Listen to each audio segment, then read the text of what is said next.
panggil namanya, boleh nyebutin menu makan siangnya tadi. Yang pertama di sini ada Bangkit. Hadir Bu. Makanya sama apa tadi? Sayur toge. Oke. Yang kedua ada Jihansyah. Hadir Ibu. Tadi makannya sama apa? Sama sayur sop. Selanjutnya ada Anggun. Hadir Bu. Anggun tadi makannya sama Ayam bakar. Wah,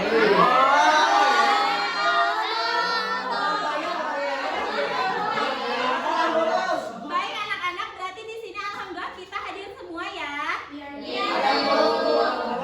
Selanjutnya, sebelum memulai pembelajaran, kita baca doa terlebih dahulu. Silakan kepada ketua kelasnya dipimpin untuk membaca doa. Ya, mari teman-teman sebelum mulai pelajaran hari ini, alangkah baiknya kita berdoa menurut kepercayaannya masing-masing. Berdoa dimulai. Selesai. Memberi salam. Assalamualaikum warahmatullahi wabarakatuh. Waalaikumsalam warahmatullahi wabarakatuh. Baik, anak-anak di sini sudah siap untuk belajar?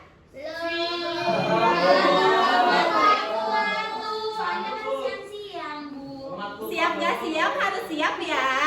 Untuk itu sekarang boleh kalian keluarin alat tulisnya ya sebelum mulai pembelajaran. Jangan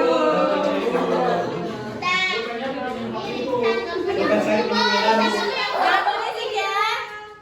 Selanjutnya di sini Ibu akan menjelaskan mengenai tujuan pembelajaran terlebih dahulu.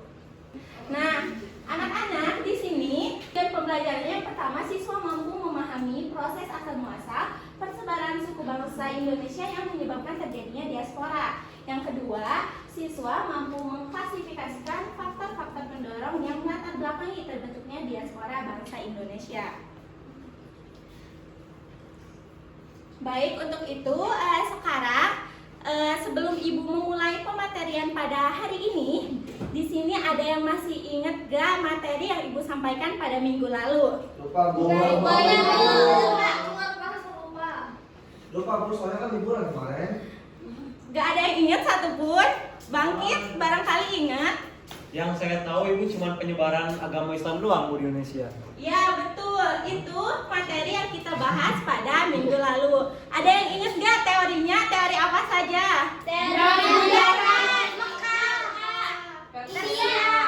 Ya betul, itu merupakan materi yang kita bahas pada pertemuan minggu lalu.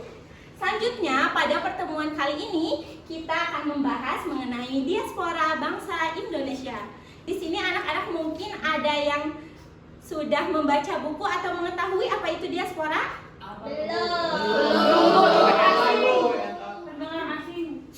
Ya, jadi diaspora adalah kelompok masyarakat suatu bangsa yang tinggal di luar negeri, namun mereka tetap memiliki ikatan yang kuat dengan tanah airnya. Jadi, diaspora ini bisa terjadi karena orang memiliki latar belakang atau tujuan yang ingin dituju gitu ketika mereka ke luar negeri. Mereka tidak hanya membawa diri mereka sendiri, tetapi mereka juga membawa budaya, nilai-nilai, dan identitas bangsa Indonesia ke tempat tinggal mereka yang baru. Baik, anak-anak semua, di sini apakah ada dari kalian yang memiliki keluarga atau saudara yang tinggal di luar negeri? Ada.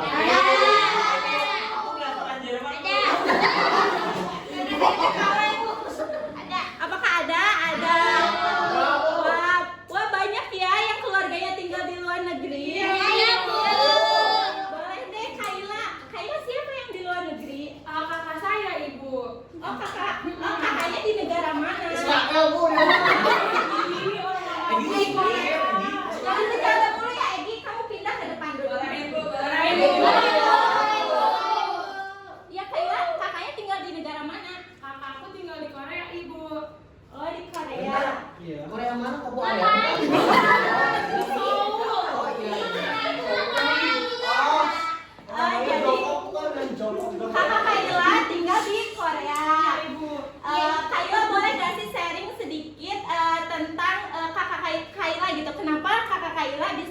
tinggal di Korea?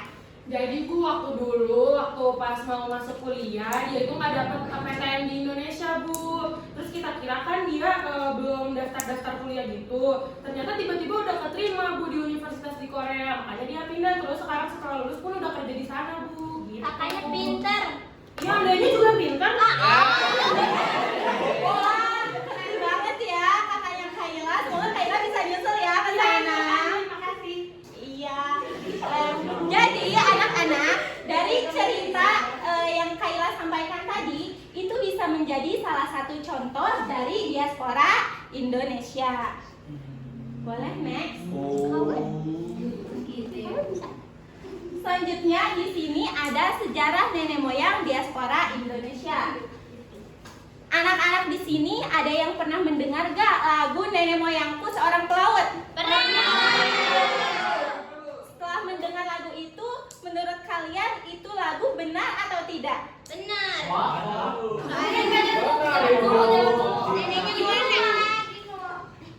Neneknya mana? Ya Ini udah, ini nyanyiin dulu. nanti ya nyanyinya kita bilang ya. Nah sekarang jadi bahwa menurut sejarahnya bangsa Indonesia itu tercatat pandai dalam mengarungi samudera. Mereka melakukan perjalanan baik untuk mengeksplorasi alam, melakukan perdagangan, ataupun hanya dengan berinteraksi dengan orang yang ada di daerah tersebut. Salah satu contohnya yaitu adalah sejarah orang Bugis di Afrika Selatan. Jadi, orang Bugis ini dikenal sebagai suku yang memiliki kemampuan melaut dan juga memiliki kemampuan untuk membuat kapal. Contohnya seperti kapal pinisi. Kapal pinisi ini merupakan kapal yang dibuat oleh suku Bugis dan dipakai oleh nenek moyang kita untuk mengarungi samudra dan mengekspor dunia pada zaman dulu. Dan suku Bugis juga sudah dibuktikan menjadi diaspora bangsa Indonesia yang pertama kali datang ke Madagaskar, Afrika. Di sana mereka dibawa oleh Belanda sebagai tawanan politik yang memperkerjakan mereka seperti budak di Tanjung Harapan. Salah satu tawanannya yaitu ada Syekh Yusuf, yaitu seorang tokoh Bugis yang tinggal di Goa Makassar. Nah, di sini ada faktor-faktor terjadinya diaspora. Yang pertama itu ada faktor ekonomi. Jadi, pada faktor ekonomi ini masyarakat Indonesia banyak yang pergi ke luar negeri untuk bekerja. TKW ya Ibu. Ya betul, TKW bisa jadi diaspora. Selanjutnya yang kedua itu ada faktor pendidikan. Seperti yang sudah tadi diceritakan oleh Kayla, berarti kakak Kayla itu menjadi diaspora karena faktor pendidikan. Banyak pelajar ataupun mahasiswa yang ingin melanjutkan studinya di luar negeri karena mungkin mereka rasa studi di dalam negeri ini kurang ataupun karena mereka ingin mengeksplor yang lebih luas lagi. Selanjutnya di sini ada faktor sosial budaya. Di sini siapa yang mau nikah sama bule? Saya.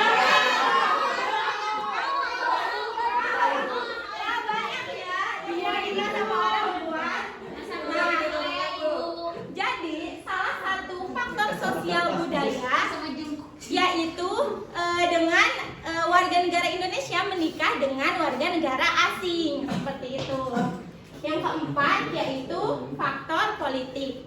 Biasanya faktor politik ini terjadi karena adanya ketidakstabilan politik yang sedang ada di dalam negeri seperti yang kemarin sempat viral seperti kabur aja dulu. Oke. Selanjutnya di sini ada kontribusi diaspora bagi Indonesia. Jadi, meskipun diaspora itu tidak tinggal di Indonesia, tapi mereka tetap memberikan kontribusi terhadap Indonesia. Yang pertama itu di sini ada pada bidang ekonomi. Mereka dapat mengirimkan devisa yang cukup besar ke tanah air Indonesia yang dapat mempengaruhi ekonomi Indonesia. Terus selanjutnya pada bidang pendidikan, setelah mereka lulus dari studinya dan mereka kembali lagi ke Indonesia, mereka itu bisa membawa ilmu pengetahuan ataupun teknologi baru. Selanjutnya yang ketiga itu ada faktor dalam bidang sosial budaya. Dalam bidang sosial budaya itu kontribusi diaspora bisa dengan memperkenalkan budaya Indonesia ke kancah internasional, misalnya dengan budaya-budayanya atau tradisi ataupun makanan-makanan khas Indonesia yang memang bisa kita kenalkan kepada dunia. Baik, mungkin anak-anak cukup sekian pematerian kita hari ini. Di sini kita selanjutnya akan melakukan tugas. Tugasnya itu terdiri dari 5 kelompok. Jadi ibu akan membagi kalian kepada 5 kelompok. Ibu langsung bagi ya. Pertama ini kelompok 1 dari sini sampai Nabila Dwi ya. Ya, sampai Nabila Dwi. Kelompok 2 di sini boleh dari Fitri sampai Kaila sama Ibu ini Ulfi ketinggalan. Oh ya, dari Ulfi, maaf ya Ulfi, ibu lupa. Selanjutnya kelompok 3 boleh barisan yang belakang, kelompok 4 dan kelompok 5. Belakangnya sampai mana, Bu? Ya, yang di belakang Egi. Barisan di belakang Egi. Keluarin aja Pak. Ya, di sini kalian di sini ibu sudah menuliskan petunjuk pengerjaannya, tapi untuk itu ibu sebutkan dulu petunjuk pengerjaannya. Setiap kelompok mencari berita atau studi kasus tentang diaspora Indonesia yang tinggal di luar negeri. Terus ditentukan studi kasusnya dengan bisa mencari di berbagai sumber seperti internet, buku, majalah, berita, dan berbagai media lainnya. Selanjutnya, melalui diskusi kelompok, peserta didik dapat menganalisis informasi yang terkandung dalam berita atau studi kasus tersebut. Dan terakhir, setiap kelompok akan mempresentasikan hasil diskusinya di depan kelas melalui perwakilan dari setiap kelompoknya masing-masing. Apakah dipahami? Paham, Bu. Apakah dipahami anak-anak? Baik, kalau sudah dipahami, silakan dikerjakan ya.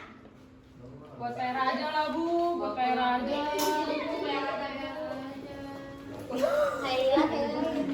Kasih, Bu, susah banget Bu. Ibu kangen sama Kailanya malas gak mau ngerjain. Kalian boleh anak-anak, tolong perhatiannya.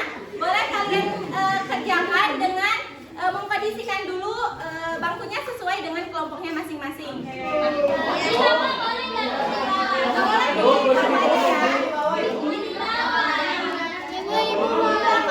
Tulis jawabannya di belakang kertasnya.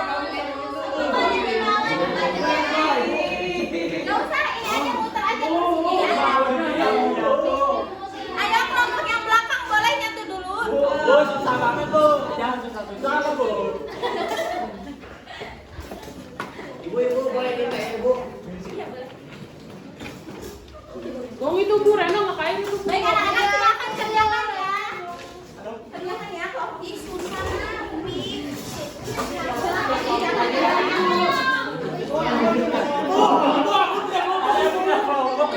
Kalian di belakang berisik terus. Iya, Bu. Sampai banyak. Jangan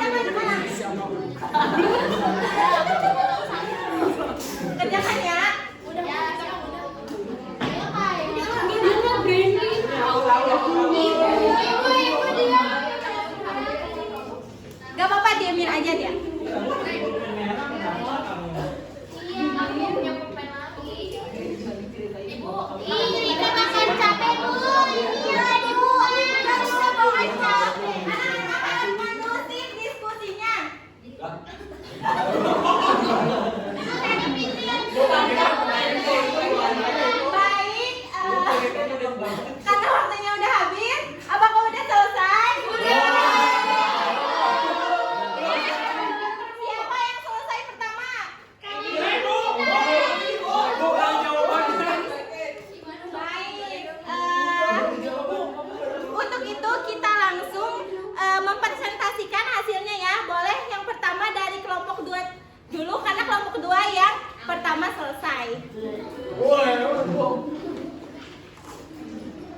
Itu Fitri Bu yang ngewakilin. Ya, boleh perwakilannya ya. Di depan. Ah, di depan ibu. Ibu ikut berdua yuk. Ke depan. Ikut enggak?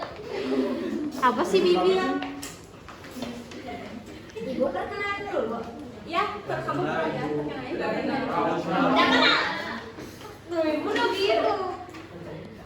Halo teman-teman, aku izin ya buat memaparkan hasil analisis dari kelompok 2. Nah, dari kelompok 2 itu hasil analisisnya di mana diaspora itu mempunyai faktor penyebab utama. Yang pertama itu ada dari faktor pendidikan, karena kan tadi juga Kakak Kaila kan keluar negeri itu akibat gara-gara sebutkan dulu studi kasusnya.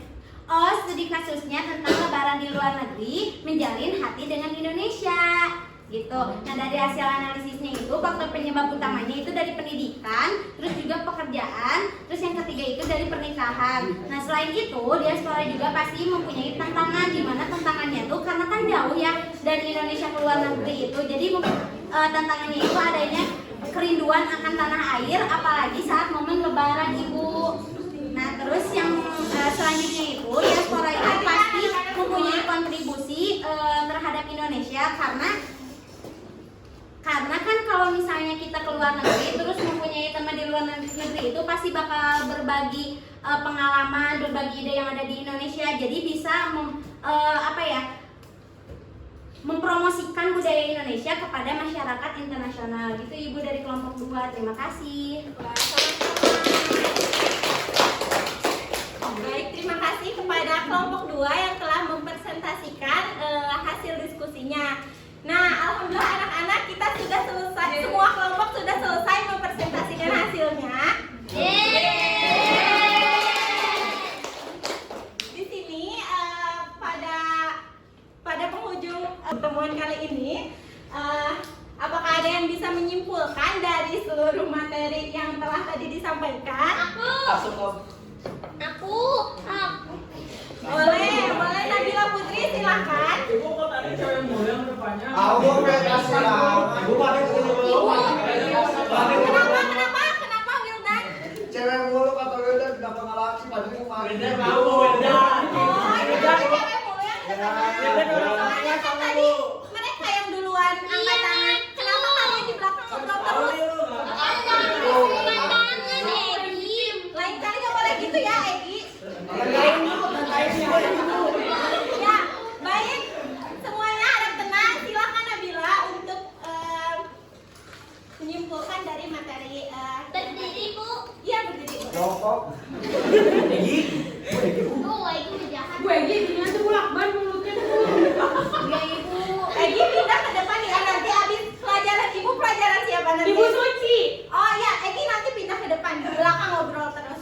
Nah, jadi teman-teman, diaspora itu adalah warga negara Indonesia yang berada di luar negeri dengan tujuan-tujuan tertentu. Nah, faktornya apa aja? Faktornya itu ada dari ekonomi, pendidikan, sosial budaya, dan juga politiknya. Selain itu juga diaspora ini memiliki dampak. Salah satunya kalau di bidang ekonomi mereka dapat memberikan devisa untuk negara Indonesia. Terus selain itu di bidang pendidikan lupa lagi Bu, udah jadi banyak ya. Terima kasih Nabila.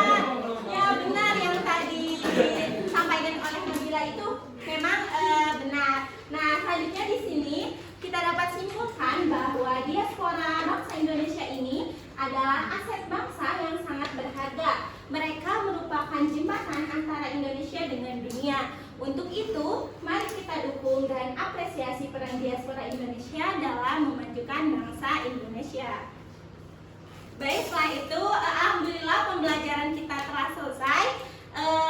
Apakah dari anak-anak semua ada yang ingin masih ditanyakan? Cukup Bu. Baik, kalau sudah cukup, nanti pada pertemuan selanjutnya kita akan membahas tentang persebaran Islam di Indonesia dengan jangan lupa kalian untuk membaca terlebih dahulu dan mencari informasinya terlebih dahulu. Untuk itu sebelum kita tutup, boleh kita akan membaca doa dulu ya. Pembacaan doanya boleh dipimpin oleh Wildan. Ngobrol terus sama Egi tadi. Silakan Wildan. Baik teman-teman, sebelum kita mengakhiri jam pelajaran, mari kita berdoa agar ilmu yang kita dapatkan hari ini bermanfaat untuk kedepannya. Berdoa dimulai.